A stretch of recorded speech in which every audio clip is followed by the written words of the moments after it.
We're talking hockey. AQ and Meraldo talking hockey. Tom Wilson's a dirtbag. Hello and welcome to That's Hockey Talk. I am your host, Nick Meraldo. That beautiful voice was the pal of the pals, Bubba Gumpino Gumpy. And of course, joining us from Tampa, not from the West Coast, little Eastern time zone, AQ Shipley, Super Bowl champion. AQ, how you doing?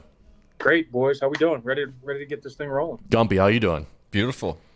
Guys, I came in here rejuvenated, excited to talk about the playoff race. We weren't going to talk about Tom Wilson much. We were going to, discuss it. We were going to have a civil discussion about it. But all hell broke loose today. The Rangers have fired their GM and team president, Jeff Gorton and John Davidson. They put out a statement yesterday to the NHL. People are mad at Crosby. People are mad at Konecny. People are mad at ARTEMI PANARIN. People are mad at Jimmy Dolan. People are mad at everybody. Everybody's mad at everybody. The internet is outraged right now. People are mad at the Department of Player Safety. The Rangers are mad at George Parros. The internet's mad at George Parros. People are mad that we're pussifying hockey, to borrow a phrase. We're making hockey soft. It's a big phrase. Everybody's mad at everybody. So instead of talking about playoffs, we're just going to talk about Tom Wilson the whole episode and the fallout and the ramifications. Because just a quick recap of the timeline there. 2 nights ago, the Rangers and Caps battle it out. Pavel Buchnevich down in the crease. Tom Wilson on top of him, has a stick across his back, kind of rams it across his neck and gives him a jab while he's face down in the ice, hits him into the ice. The Rangers didn't like that. They reacted. Artemi Panarin jumps on his back to help his teammate out.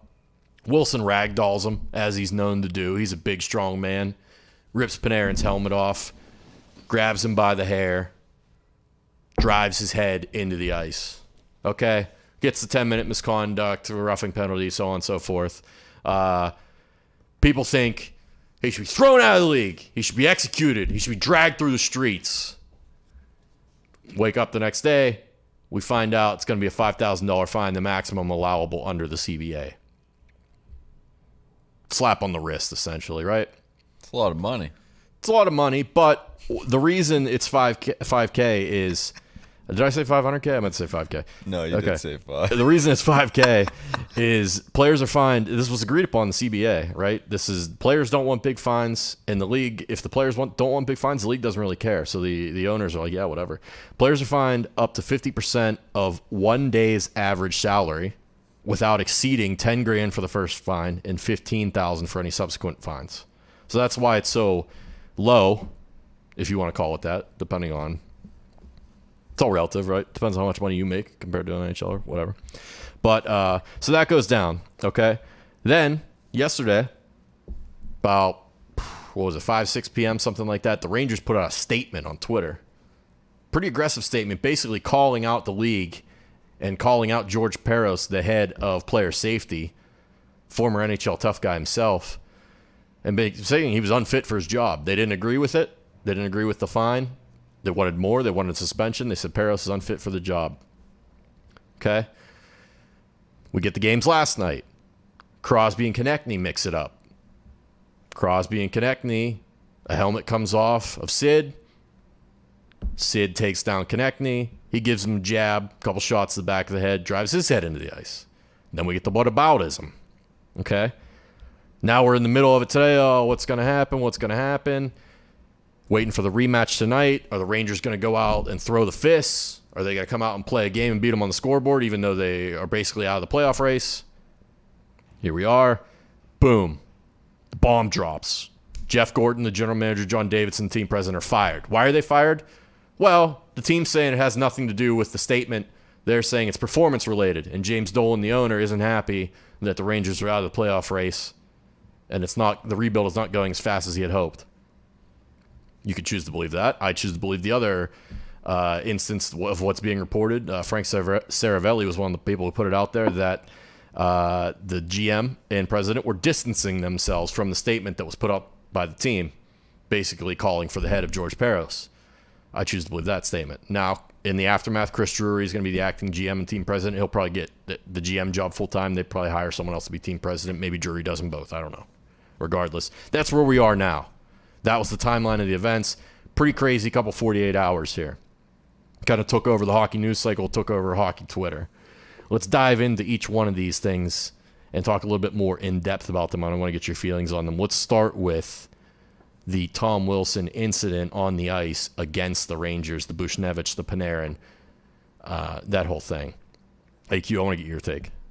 Guy's a piece of shit. he's just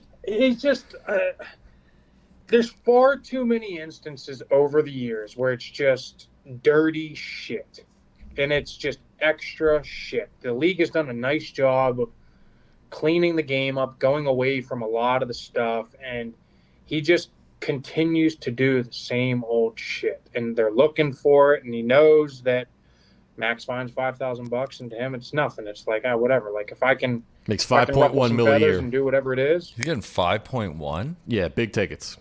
Jesus. And that's the other thing that I've had conversations about is he's actually a pretty fucking talented hockey player. Doesn't need to do a lot of the shit he does. He's very good, and he can score. He can hit. He doesn't he goes over the line a lot of times, but he can play physical without doing it if he wants to. 100%. And he just continues to do it. And I think a lot of the guys in this league, hence the fact that you always see anytime a star player is touched, that people react and there ends up dropping gloves or fights or whatever. And it's like, Panarin's a star in this league. It's like kind of like an unwritten rule of passage almost, that you don't do that shit. You don't try and break his fucking neck. Like, you're just not trying to do that stuff on the ice. And I don't think it's looked upon very highly amongst the players. I don't think it's looked upon very highly amongst fans. And it's just, he continues to do it. He continues to kind of get away with it until they really come out and make a huge statement and do something like they did with the preseason game. I think it was the last game of the preseason a couple of years ago, and he had that crazy hit. And yeah, he hit Robert Thomas. Got him 23, 25 games or whatever it was. Until you do something like that again, maybe he won't learn. It's crazy to continue to watch this guy go out on the ice and do this stuff because, like I said, he's a talented hockey player. He's a 20-goal scorer when he wants to be, and it's like, why not just go out and do that shit? You don't need to do the extra shit. Yeah, you can stick up for your teammates when need be. You can throw the fists when it's, when the time calls for it. It's all the extracurricular shit and the dirty hits. He's been suspended 5 times since 2017. He's 27 years old. And those 5 suspensions aren't counting the multiple incidents before that, which led up to those suspensions. He's had a lot of questionable hits. I think there's a 10-minute YouTube video just playing the hits of everything he's gone through. He's been fined 3 times, multiple things. Gumpy, what do you think specifically about the incident with the Rangers? Because I know you're not like a diehard, but you've seen a lot in your day. This is in any sport. The repeat offender. Yeah. That's all that fucking matters here. If it was Tom Wilson, if it was anybody else in any other sport, if you continually do stupid shit, it can't be the same deal every time. You just can't get away with it. The guy has a history of doing this. No matter what you think about what happened, it's everything he's done in the past and everything he continues to do. Well said. So I'm going to jump in here now, and I'm going to take my Penguins bias off. I'm going to throw that to the side, and I'm going to look at it objectively because guy's got a history, right? So he's got all eyes on him when something like this pops off. Was it the worst thing we've ever seen in the sport of hockey? No. Not even close. Not even close to it. Not even close. Was it suspension worthy of 20, 30 games? No, I don't think so. It was a fight in a scrum, and what happened with Buchnevich was one thing. That's maybe a roughing penalty. Okay, yeah, I could see them let that go if they want to. I understand the sentiment of Panarin jumps on his back, so he's trying to get him off his back. It's also different to rip the helmet off, pull him by the hair, and I'm not saying pulling by the hair is a penalty.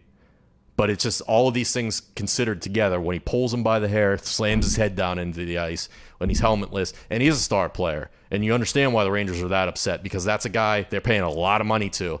And tickets right now, I understand we're in limited capacity, but that's a guy who sells tickets. People want to come to the rink to see Artemi Panarin play. So that's some of the Rangers' livelihood right there. I think it would have been a very easy decision, and you wouldn't have got a lot of pushback if you suspended him for the rest of the regular season, which is only 4 more games for the Washington Capitals, and especially because they're playing each other tonight. Now, Panarin is out for the rest of the season with a lower body injury. Is that related? I don't understand. I don't know. Are they just holding him out because they don't want to see something else happen? I don't know. I'm not going to speculate there. I just think it was an easy decision. Even one game would have shut a lot of people up. You still would have had a lot of criticism, but one game would have shut a lot of people up in terms of, okay, now we're not going to have the Gong Show we had tonight. But I think a lot of people want the Gong Show. And, putting my Penguins bias back on now, I'm not a fan of either of these teams. So if they want to go out there and kill each other, okay. But I think it's a hard sell for the league to try and go more mainstream than they have when they have this going on. Yeah. You've got this guy running around and doing what he's doing. Go ahead, Q. Let me go back to a Pittsburgh reference here, right? You a huge Steelers fan, correct? Absolutely. James Harrison does it one time, he gets whatever it was, a $8,000 fine. Does it again, he gets a $20,000 fine. There was a fucking season where James Harrison was getting like $150,000 fines. Yeah. Right? Yeah, a lot of them. I mean, so did he deserve a $150,000 fine on that particular hit? No, but the repeat offender continues to roll, correct? Absolutely. And just like Gumpy said, as it rolls, yeah. Like, I don't give a shit. Like, if last night didn't, I mean, at the end of the day, he still tried to pedigree somebody and punch somebody else in the back of the fucking head. Like, and if you're letting him play tonight, you're leaving the door open to this turning into an absolute fucking circus. Oh, I know. And you could have just give him one game just so he wasn't going to play this game. You leave that door open for an absolute fucking circus tonight. Which takes us down the whole other avenue here of, so after the game, the Capitals put out that meme. I'm sure you guys all saw it from their Twitter account. I think everyone in the world thought that was dumb. Of course, Caps fans ate it up, but I understand that sentiment of like wanting to stick up for your guy because like as a Penguins fan, we had Matt Cook for years, and Tom Wilson is a much better player than Matt Cook was, and Matt Cook he rode the line and often crossed it. A lot of times he crossed it, and you want to stick up for the guy because he's on your team, but at the same time, like I think a lot of people, even Caps fans now, deep down know like, man, this guy's kind of fucked up. Like, shouldn't be doing this. So I do understand that sentiment. It's just at some point you have to find where that line is with yourself and say, okay, enough's enough. I don't really care what happens to this guy anymore. And I definitely see some out there, Cavs fans, are like, we're kind of sick of this guy's shit. It just seems like it's one thing after another. He doesn't really learn. So I get that. But the meme, like the Capitals buying into it and pumping that out there and pumping everybody up, I don't love. It's like, come on. You're supposed to be a professional team in a professional league, and it just makes everything look like a garbage league. And then the fine, the suspension, I understand that's a maximum allowable fine by the CBA, but like we're hammering the point home. You suspend him for 1 or 2 games. And granted, back to the original point, what he did may not have been suspension worthy for someone else. But because this guy's a repeat offender with a history and all eyes are on him, that's why everyone's kind of hammering it home. Like, and a lot of people will say he's unfairly picked on. I saw Lars Eller talking to the media today in a press conference saying like, oh, I saw Sidney Crosby do something similar, and I think everybody looks at Tom because of who he is. Yeah, no shit. When you've got a guy who's been suspended 5 times in the past 4 years, that's going to happen. He's also 6'4", 250 or whatever he is too. It's like, let's also not take that into consideration. That's right? the other thing with the retribution thing, where like if the Rangers decide to come out tonight and try and throw with him, somebody's going to get knocked out. Tom Tom is probably going to be the one knocking them out. Like that's not going to work well. Tom sticks up for himself and he does it well. So right. I don't think you get back into the arms race thing. You're not going to be able to out nuke the Capitals. They got Chara still too, who even at, what is he, 41, 42, 43, could still knock out half the guys in the league. So then we get into Gumpy's favorite, Sean Avery, who was asked on Cameo what he would do about Tom Wilson. I'll play this clip here. Let's see what Sean says. The Morning Skate Podcast. Let's go Rangers. Pop Van sucks. Shout out the Morning Skate Podcast. My hand. Tom Wilson. First of all, I'd love to have a time machine because I would go back in time. I wouldn't go after Wilson, okay? Hopefully, all the boys would say, you know what? We'll cover the fine. I would dump the puck in slowly so that Braden Holtby or whoever the goaltender was for the Capitals had to come out and play the puck. and I would run through him like a fucking bulldozer, and that would send a message. That would let the Washington Capitals know that there's repercussions. When you take out our star player, you're going to feel it. It's as simple as that. You don't wait for the NHL, player safety, George Peros, to do your disciplinary work. You take it into your own hands, you bring it back old school, and you handle your business. And they will think twice. Tom Wilson will think twice the next time he wants to take a shot at Panarin or Mika or Lafreniere. It's very simple. So that's the old school way of doing things. And maybe it needs to be that way, because we always talk about the NHL all the time. It's players police themselves, players police themselves, players police themselves, and they want it that way. It seems like, right? Coaches want it that way, GMs want it that way, owners want it that way. But with what Sean's mentioning here, it's like, no one's going to do that. They just won't. They haven't yet, and they're not. There's no one else. Like, people aren't going to run Ovechkin. He's a big tank, and he can take care of himself too. You're not going to run Chara. He's a big tank. He can take care of himself too. And then if you go do that and you go crush like a Vanacek when he goes to play the puck, or a Samsonov or whoever it may be in net, Tom's going to come right back out there and pound your head in again. And guys don't want that. They don't want to deal with it. They can't handle it. There aren't these goons and enforcers skating around anymore to handle that comeuppance, so to speak.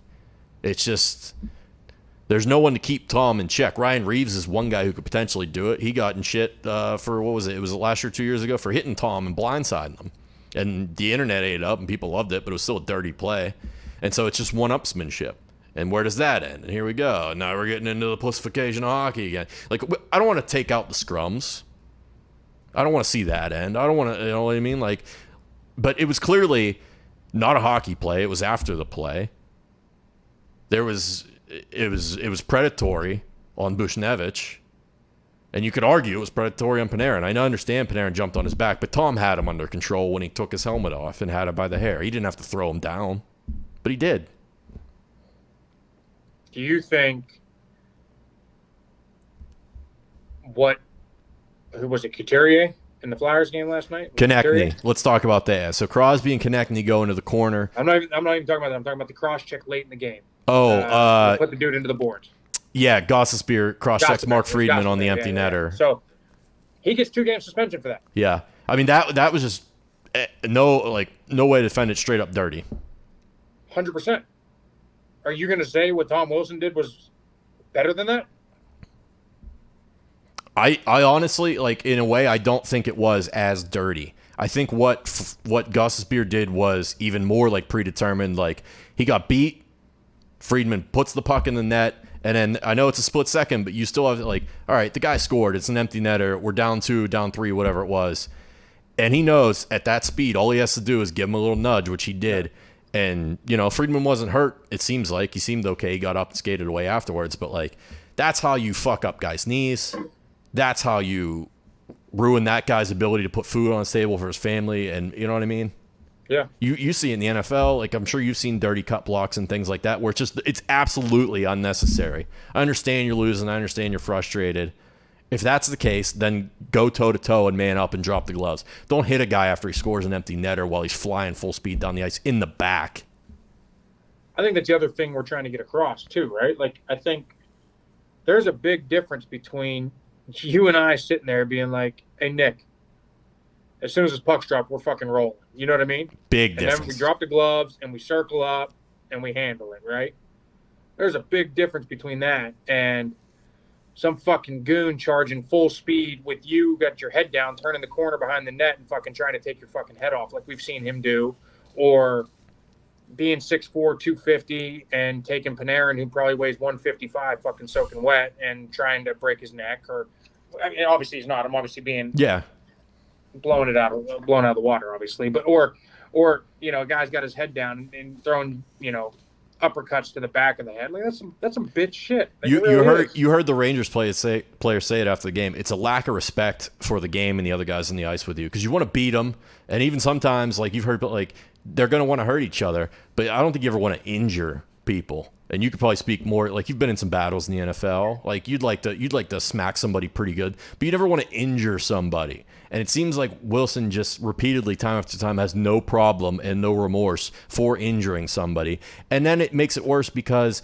the team, his teammates, himself, the organization, they play victim afterwards.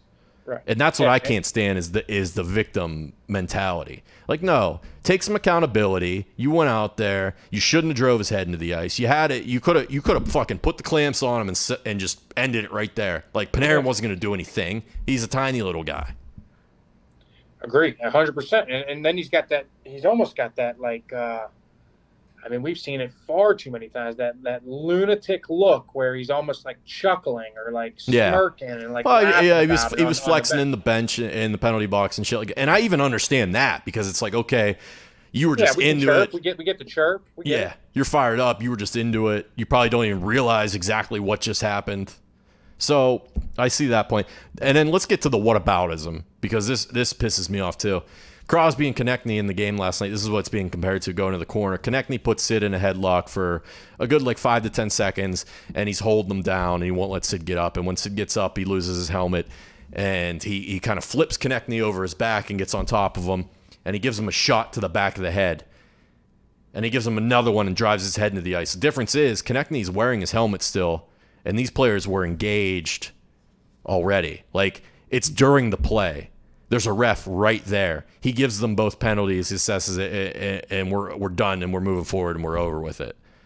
The Wilson thing, it's apples to oranges. Of course there's a double standard.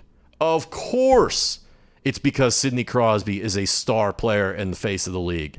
Of course it's because Tom Wilson has been suspended 5 times in a history of predatory behavior. It's not that hard to see.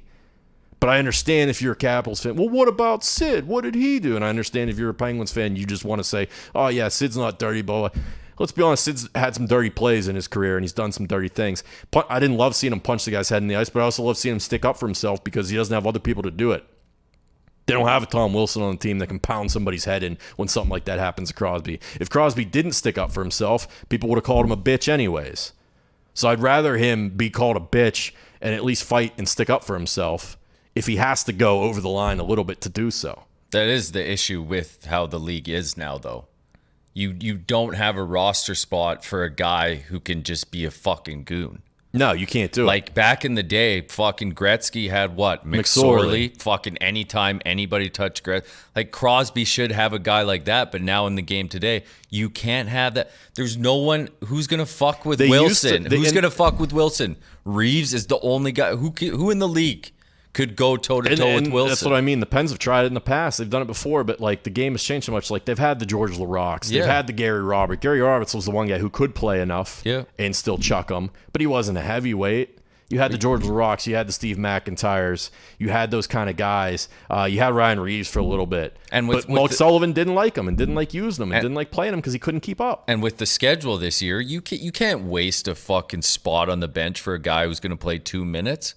How the schedule is, you just can't do it. I think the real problem is, and what just got everybody's all wound up, it's an easy fix if you just suspend the guy for a handful of games, get to the playoffs. We're not even talking about playoff. We're not even talking about suspending in playoff. Fucking 3 games, no one would say it'd be done with. Yeah, you'd have some people, oh, it's not enough. But in the grand scheme of things, as long as you suspended him, it would be done with. It's much less of a headache for the team. And now both teams in the league. Who knows what happens tonight? You're leaving that door open. Plus, the other thing with Tom is look, Ovechkin's hurt. He got hurt again in that game. Tried to come back, only played maybe a shift, and then was out. Kuznetsov's break in COVID protocols with Samsonov. They're out. Carlson just came back from injury. Your team's banged up. Oshie's father just passed away. He wasn't playing. He finally comes back. You got guys in and out of the lineup. Team needs you. Yeah. What are you doing? You can't be putting yourself in a situation to get suspended just because you're mad little ARTEMI Panarin jumped on your back. Yeah, I mean, I have nothing else to say about this guy. I'm done. I'm done talking about him. He's annoyed me to the point of no end for fucking years now. He lives rent free, and he lives rent free in your head, AQ. He's rent free. He's just a big dumb animal. And it takes one to know one, right? So if you're Exactly saying that means a lot. I just One thing I don't know what people will say, but the one thing that I took pride in, and I actually got quite a bit of text messages when my career was over, was getting a bunch of text messages from people that either I played with or played against saying you played the game the right way. yeah. And that goes a long fucking way amongst league circles and respect in a lot of different ways. There's not a single text message that's going to go that way, that guy's way when it's done. Not a single one. No, and I mean he'll be beloved in Washington forever. But what if Washington gets sick of him? Well, then we get to every other team would love to have him. Every other GM would take him in a second. Why do you think that is? Because they don't want their players' limbs broken and necks snapped and skulls cracked. They'd rather be the ones doing it than getting it done to them. It's that easy. The thing is that makes it. I shouldn't say makes it worse, but what's terrible about this? The guy's a fucking good hockey player. That's what keeps coming back to. He just doesn't. You don't need. You're not a fucking scrub, man. You're not just some goon. You're fucking good. Like he was suspended. What was it? March for hitting Carlo in the head. That was like what, a month and a half ago. Yeah. It's. I don't know. I'm not a professional athlete, AQ. It doesn't seem like it's that hard to not get suspended. It's really not. I mean, like, it's not like... I understand it's a fast game. I understand it's physical, we just came out with, like, a whole new fucking rule book that this guy's got to try to adapt to in a year. That's not the case. Like, it is what it is. Yeah, and to be honest, I get sick of talking about it. That's like when it happened. I didn't tweet about it because I like getting into hockey Twitter in that moment. It's the worst. Everyone sucks. Yeah, everyone just digs in and calls each other assholes or pussies or whatever it is, and it's just such a vile place. I'm like, I don't care, you know. Like I like to be a little toxic once in a while, but I'm always joking and sarcastic. I don't actually mean most of the shit. You get in there and it's just like fucking mud slinging, dude. The other thing on this, George Peros, the head of player safety, who the Rangers ultimately wanted. How did he get in that spot? Okay, that was what I was going to get to. So if you know anything about George Peros, you know he was the man with the mustache. He played for the Ducks for a while, for the Kings for a little bit. He was a fighter. He wasn't a great, talented player. He retired in, I want to say, like 2013, 2014. Took a job with the Department of Player Safety in 2017. Princeton guy. Right? So everyone well-educated, well-spoken. 1,092 career PIMs, okay? So he racked them up. He could chuck them. He's a guy, though, who was never fined or suspended in his days. So he got into a lot of fights, but he wasn't into the dirty shit. He was the legit straight-up enforcer, go out there for the stage fight, stick up for my guys, we need a boost of energy, bang the sticks on the boards, pick the boys up, let's go. I think the thought with making him the head of the player safety was he played that role. Like he was involved and he saw it and he saw how important that role is, so he had a unique perspective on it. The flip side to that coin is it's a skill game even more now than it was then, and the skill is what sells the game. Fighting sells for a couple cheap pops and a few minutes highlights on Twitter, on TV and all that, but like people don't pay money. People don't buy tickets to go see the fights anymore. This is in the 80s. Like they're going to see good players in the game. So, you know, maybe he's ill-suited for that role now. Maybe in 2013 or 2014 he would have been great for it.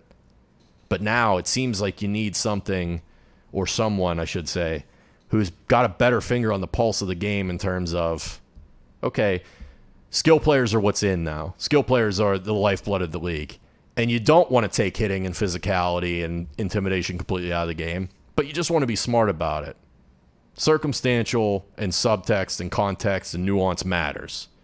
Tom Wilson and Sidney Crosby doing the same thing are not going to result in the same things. I don't care how you want to spin it. It's just not. It never will. It shouldn't. So I don't know what Peros does. I don't think the league's going to fire him because then that looks like you're bowing to one of your teams. Maybe he resigns at the end of the season if he just gets sick of it. I don't know. I don't have that answer. Maybe he sticks on for another year, rides out, and I don't know who you bring in there next. I don't know. That's a tough role. No one's stuck in that role for. Brendan Shanahan did that role for a little bit, and he obviously didn't like it. He got the hell out of there. Yeah, it's not a fun job. There's no real consistency to what they do. It seems like they just spin a wheel when they're handing out punishments. So I don't know. I don't have the answers for it. I do think it's time for a fresh perspective in there, though, in that role. But we'll see. Mark Messier, who isn't involved with the Rangers organization officially, spoke today and said he was asked if he wanted to be involved with the Rangers. The Moose. Captain Elbows, I call Mark. If you ever watch any highlights of Messier, he was basically skating down the ice like this, just elbowing guys in the head. But that's what the game was at the time. You had to be tough, and you had to fight your way down the ice. Took the Canucks to the cleaners at the end of the year. Asked if he wanted to be involved with the Rangers organization. He said, I've made it very clear that I've been standing by ready to help out in any way for many years. I don't really know what else to say. So it's apparent he wants in there, right? He wants to help the Rangers out. The Moose in the building. He also said, in my opinion, if you're going to win, you got to be able to win in the street and in the alley. I particularly would not have built the team that didn't have answers in that regard. Now, that quote to me, street and alley are kind of the same thing to me. So I understand you want to make the Rangers a little bit tougher because they've got a lot of skill right now just going through that rebuild, and they don't quite have the toughness that they used to. But I think every team tries to find that balance and find that line. The Penguins have been fighting it for years. The Flyers have done it for a long time. The Capitals have done it for a while. Like for years, they were too soft, and then they went heavy, and then they went smaller and skilled again, and then they went heavy again. Tampa Bay had to get a little bit heavy and a little bit more physical to get through Columbus. Dallas loaded up a little bit with some grit and toughness last year and went on a run. So it does matter, but there's a fine line and a balance. You don't want to see the Rangers torpedo everything just to add a couple big boys to the lineup, but maybe get a guy who can stick up for your guys. It's frustrating. People are losing their jobs over it. But Gorton's a great GM. He helped Boston on their runs. Yeah. He got the Rangers rebuilt faster than I think anyone would have imagined. And they got a little luck with the lottery ball bouncing their way for Lafreniere, but still. He made good trades. He got them out of a sticky salary cap situation. He's going to go help some other team out now. I also understand that aspect of it too, of James Dolan. Like, hey, this is the way we're going, and if you're not on board, get the fuck out. Like, in this, James Dolan, by all accounts, is a stooge. He owns the Knicks. I don't follow basketball very closely, but I see peripheral things, and I understand he's kind of a stooge in the basketball world. He's not as outspoken and involved as a hockey owner. Him doing this, though, I think is pretty cool in terms of sticking up for his players and saying, hey, if this report's true and you guys are distancing yourself from this, you don't want to be on board this train, get the fuck out. And it helps that they had Chris Drury waiting in the wings, who by all accounts is supposed to be and going to be a great GM. So it probably makes it a little easier. But that's a bomb to drop. But I hope the guys in the locker room respect that and say, hey, look, he's looking out for us. And they got clowned on for the statement. And I understand that too. It's like, but you're not gonna. The way they're built now, and that's the only weapon at their disposal. They're not gonna outmuscle the Capitals. Yeah, they're not gonna beat Tom Wilson's head in. He's gonna. You could line them all up, and he'll knock out damn near everyone on the team in a line, one after the other. He really would. You fucking punch out video game. Yeah, and like we've been talking about, if you happen to get him down, Chara's right behind him. You're fucked. So, no easy answer. Now, in retrospect, the easy answer would have been give him a couple games, let him sit till the playoffs start. And I don't think Tom even would have minded it, because it seems like, by all accounts, you hear these guys talk, like I think Avery talked about when he went to his anger management sessions, Sean Avery. He said, yeah, they handed me a book and I sat there for 30 days and I read and chilled. He put hashtag rehab. He basically called it a joke. Like, so I don't know. You're not getting rid of Tom Wilson. I hate to say it. Like, everyone's like, get him out of the league, ban him. Like, it's not going to happen. They're making a huge mistake if AQ brought it up last episode. If Avery's not on some sort of panel, I mean, He might be too loose cannon. Like I think the NHL. That's what we need, though. The NHL doesn't want him involved. No, I know he's that. got his own podcast, doesn't Yeah, he? Yeah. So but like I mean, he's probably making good money doing his own thing. He would be fucking awesome. He on would there, be electric. dude. Like, that's the other thing too. The NHL's had like the tough guys on the panel for years, Yeah. like the Milberries and Keith Jones wasn't a goon. Yeah, we He need could more play, but relevance, right? We Yeah. need more fucking relevance. you need more Milbury star and- skill players talking on there. More studs. and just realness. Yeah. Like, we don't need fucking Milbury talking about fucking from the 60s. You know what I mean? Like, get guys. Broad Street Bullies. Yeah, like that's just not. It's not relevant anymore. It's dude. not. Like Avery. Say what you want about him, but the guy is fucking real. Like, Very. and he's honest, and that's what I think hockey needs to stop shying away from. Trying to protect their image so Yeah. much with the fake cliches and all that, and just being a little more real. Yeah, and I think some of the guys in the league would embrace that, but I think it's the top brass who likes to keep that buttoned up, shiny, polished image. You know, we're showing up in suits every day. Our players don't do anything wrong. When they do, Yeah. we've all seen it. We got social media. We see what these guys are up to out there. Fucking Canucks, dude. Yeah, there's a lot. There's a lot of shit that gets swept under the rug in that league. So it is what it is. I think we've exhausted the subject for today, at least. Like that's why I said like I hate talking about it because there's no right answer. It's a good conversation, though. But yeah. it is a good combo. It is. You have to. I mean, it's a massive part of the game and how the game's changed. You know what I mean? Before we get out of here, let's check the standings real quick. And of course, this will all change tonight because there are a bunch of games tonight. But you know, a team we haven't talked about enough, probably the Carolina Hurricanes, 79 points. Basically, just with a division we thought Tampa would run away with, it seems like Carolina is the team to beat there. Florida in the second seed right now, 75 points. Tampa in third with 73. And it looks like, Gumpy, as of now, the Nashville Predators can clinch tonight and knock the Stars out if they pull this off. But the Stars battled, man, you know? It was always going to be tough this year. With It The was- Lightning play the Stars tonight, correct? So I mean, they could just be scoreboard watching at some Yeah. point and figure Yeah. out it doesn't even matter. Yeah. I think it was just too much in too short time I for mean, Dallas. yeah, missing all those that was games and- Cinderella run last year. You knew this year was going to be fucking tough for them. I mean, I thought they would get in the playoffs, but starting the season with the COVID shit, that just added on. the to injuries, missing Seguin for all Yeah. that time. Jumping over to the Honda West, Vegas, 2 points up on Colorado. Colorado's got a game in hand, though.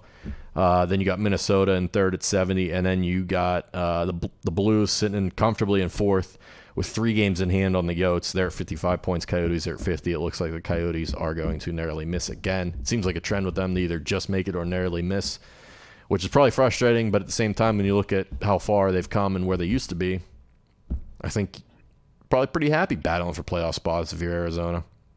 Where are they playing at now, AQ? Same place, right next to the football stadium. It's, Where in that I little mean, fucking Is where it all Glendale? the bars Glendale. all the bars and stuff are? Yes.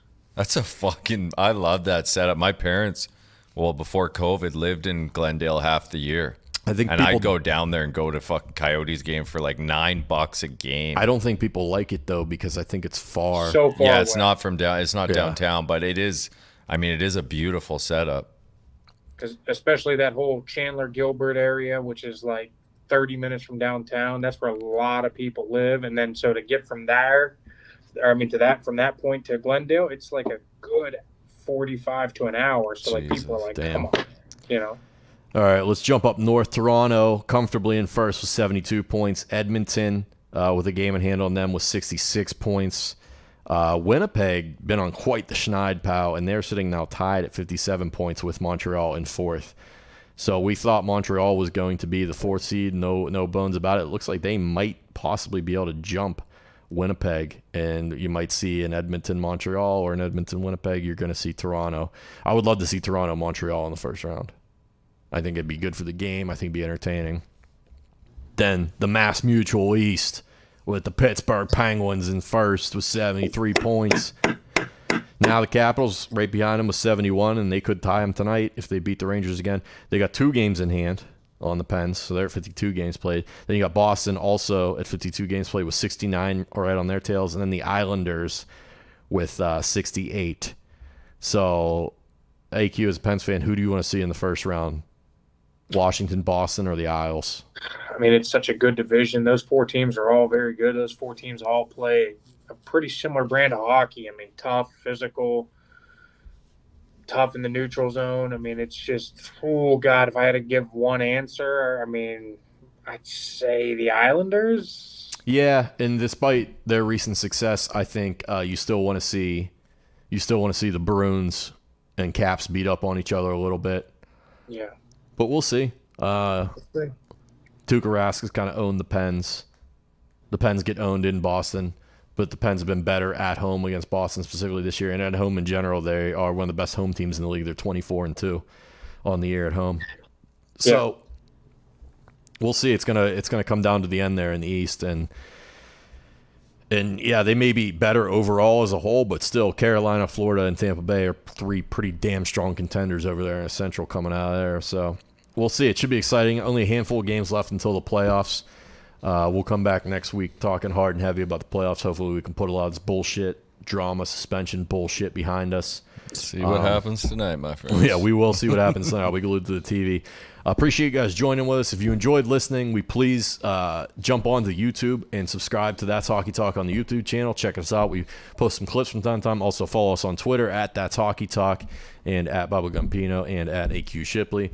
Thank you, boys. Thanks, everybody, for rocking with us. And that's Hockey Talk.